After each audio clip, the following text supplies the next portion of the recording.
Vielä 6 minuuttia sitten mulla oli puku päällä, uusi hieno Espanjasta ostettu paita, uudet liivit, puvun takki, hieno kiiltonat kengät. Mä istahdin siihen huoneen sohvalle. Antti soitti mulle, mä sanoin, ei mene kauan, en mene. Sen takia mä nyt oon tässä asussa.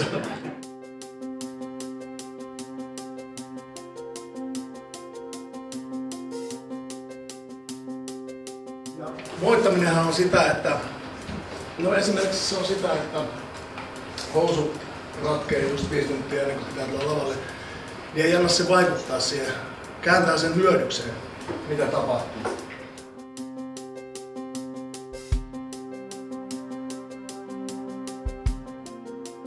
Ihmisillä on semmosia omasta mielestään semmosia negatiivisia luonteenpiirteitä tai tapoja tai monesti henkisellä puolella.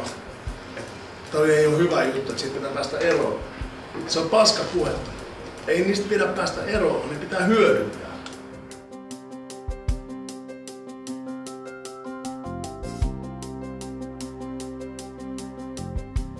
Jos haluaa, että kunto kasvaa, ei riitä, että katsoo urheilua telkkarista. Eikä.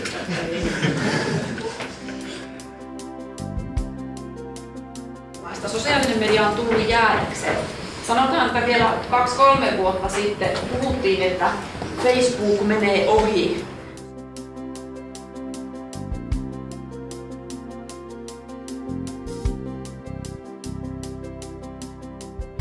Oli ne sitten yrityksiä tai aatteita tai julkisorganisaatioita. 93% hyödyntää somea.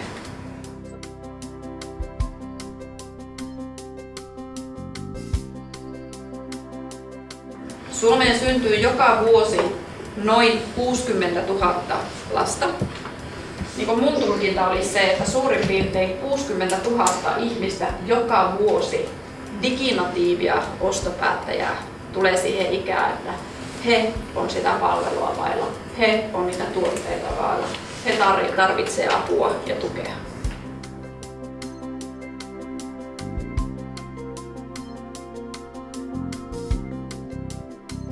Ja kummipoikani nyt tänä päivänä 5-vuotias, mä muistan kun hän oli 2-vuotias, hän on kova automies muuten. Kotona oli keittiön pöydällä sanomalehti, jossa oli kannessa joku mikäli automainos. Hän yritti pyyhkiä sitä, koska hän oli tottunut, että iPadissa oli pyyhkiä sitä mainos. Aihe, minkä takia olen täällä tänään, on tämä moottoritien kate. Me ei tietysti puhuta moottoritien katteesta muuta kuin kansanomaisesti, vaan kyse on ennen kaikkea kaupungin keskustan laajentumisesta. Ja se on se idea, minkä takia tässä nyt ollaan.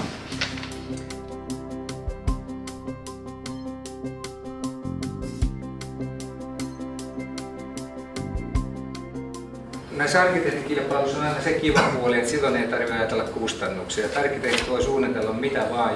Sitten kun täytyy ruveta miettimään sitä, että miten se oikeasti tehdään. Mikä on realismi ja mistä löytyy sellainen ikään kuin taloudellinen pohja, jota voitaisiin viedä eteenpäin.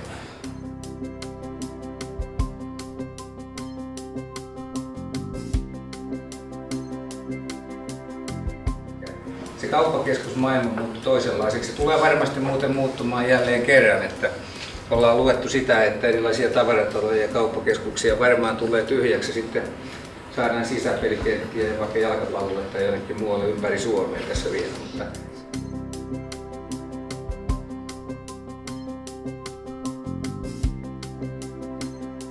Hämeenlinnan ensimmäistä matkailuinvestointia ruvettiin rakentamaan 1200-luvulla tuonne nykyään sitten sanotaan Hämeenlinnaksi. Se on hyvä matkailuinvestointi ja niin kuin monet täällä tietää paikalliset, niin Hämeenlinna on ollut todella tarpeellinen. Puolustuslinna aikanaan se ei koskaan hävinnyt yhtään ainutta taistelua, joka kerta antautunut ennen sitä. Ja se on hyvässä kunnossa ja pärjää erinomaisesti.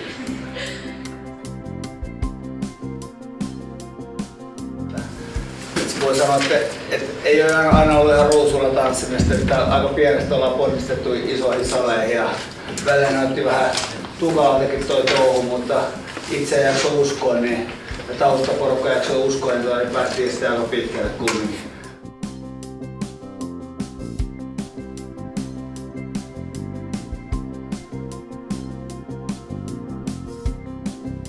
lähdettiin kilpailuun ja hän katsoi omia hammassuoja, niin mä otin sieltä. Meillä on vanha sellainen navetta, sieltä oli sitten ikkonlaadat hammassuojat kotieltiin Turusen kanssa. Meni molemmille ja lenkkarit jalat mentiin tuon Hämeenlinnaan. Turunen paino 30 kiloa, mä painoin 42. Se ei saanut matsia, mä sain ja voitin ekan matsit siinä.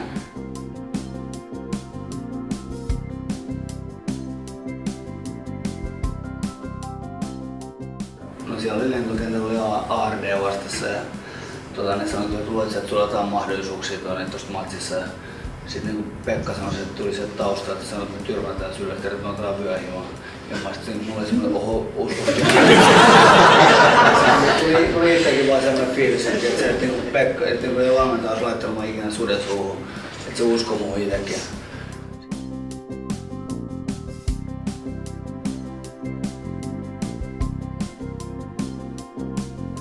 Sitten me mentiin sinne punnitukseen ja yhtäkkiä katoin, että varmaan 30 toimittaa ryntää sieltä saman valot vaan, mitä siellä nyt tapahtuu. John King, Mike Tyson ja Muhammad Ali manageri, ennen oli maailman kovin manageri ja promoottori, niin kunnon huijari.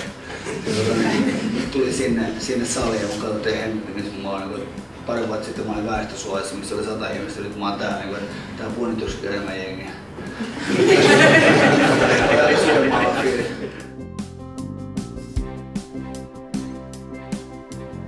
Te olette usko tulevaan, niin uskokaa menneeseen.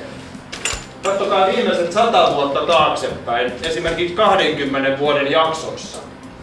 Ja me voidaan todeta, että Eurooppa on muuttunut joka kerta 20 vuodessa tavalla, jota me ei olla kyetty etukäteen järkiperäisesti ennustamaan.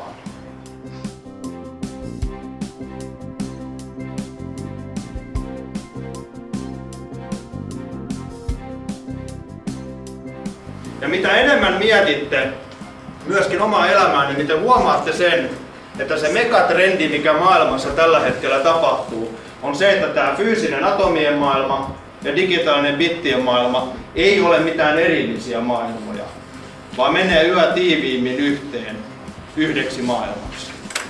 Ajatelkaa esimerkiksi, missä on teidän rahat tänä päivänä. Ne on pääsääntöisesti bittien maailmassa ja te luotatte, että ne on siellä.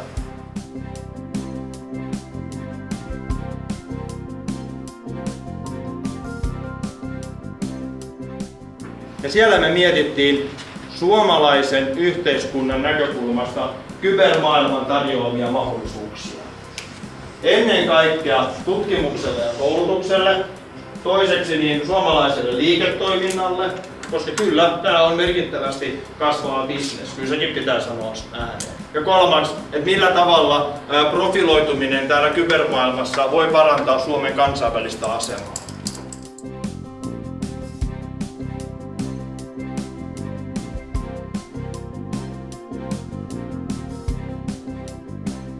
Mutta aika usein tänä päivänä, kun puhutaan Suomesta maailmalla, niin meistä puhutaan vihaisten lintujen maana.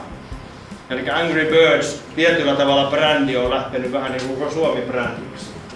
Siis eihän se ole sattumaa, että Suomessa ei keksitty mitään keskustelevia lintuja. Niin kuin ehkä Ruotsissa olisi tehty. Tää on niin lähellä sydäntä. Ja mistä se osaaminen tulee? Joo, mistä?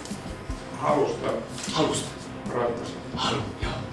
Että niin suomalaiset ja niin ihania. Se on niin rationaalista, se on ihana. Joo.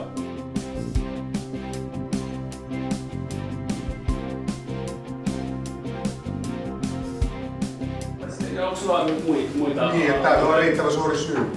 Joo! Joka voi tulla sitten, että mikä on se sun juttu. Niin. Joo, koska me tiedetään, että osaaminen, huippuosaamista tulee siitä, että olemme opiskeleet ja ollut sitten tietyllä alalla oppimassa 10 000 tuntia.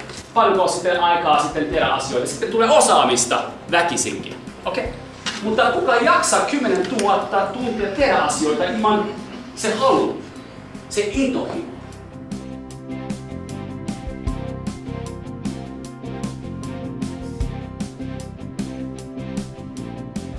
Ja joten mulla oli vaara kysyä palvelukseen, että hei, saisiko vähän virkavapaata? Mulla on tää idea, että The Finnish Miracle-kirja, mitä mieltä sä oot? Ja hän katsoi minun suoraan sinne ja hän sanoi, höpö. Hei, mieti vähän.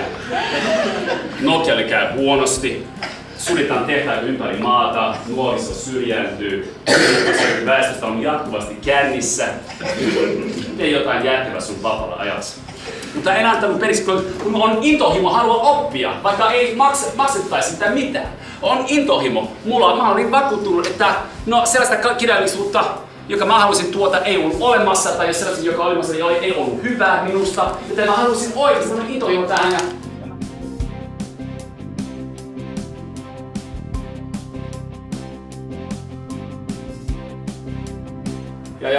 Joten tää on mun elämäni draama, että mä aloitin Wall Streetillä ja mä jouduin Kauppakatu Jyväskylään. Shit happens. Mutta siis mä en kadu ollenkaan, koska mä oon oppinut niin paljon. Ja mä oon myös osa mistä kasvaa paljon nopeammin, jos sulla on vaikeuksissa, ongelmia. Mä haluan tosi vaikea maa, mä haluan vaikea ihmisen ja mä valitsin Suomen. Koska sitten mä voin oppia, tää on niin vaikea ulkomaalaisille, että jes, nyt mä kehityn kunnolla huippuosaajaksi.